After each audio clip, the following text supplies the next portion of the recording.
support everything Governor DeSantis has put in place. I signed the pledging to the parents of the state of Florida that I will follow the agenda that Governor DeSantis has put in place. That is my job as a school board member, to follow policy and procedures that are put into place and hold those accountable who are not following them.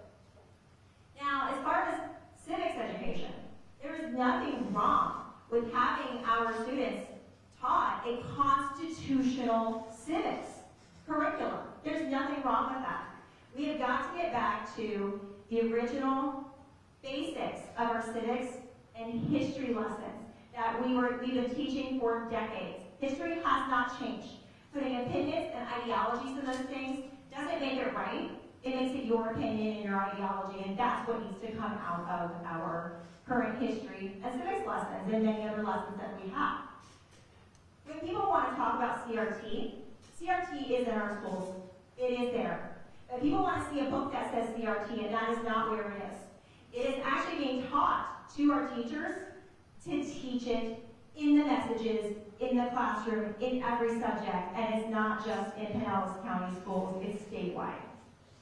But they will continue to do it until they are held accountable, and we actually have, we have a lot of work to do to get those things put in place, but we have to do it the right way through all the rules that were put in place by Governor DeSantis.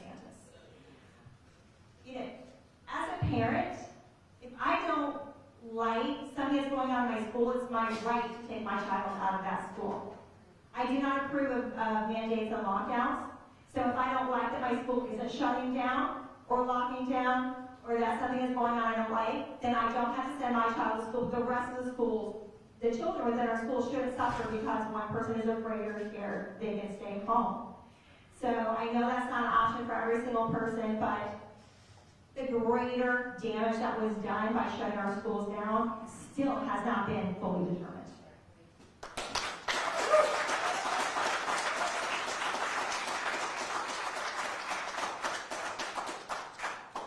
Next question, Dawn, you're up first.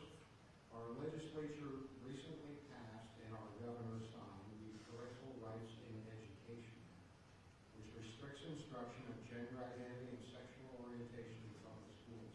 Do you agree with this policy? Why or why not? I agree with this policy 100%.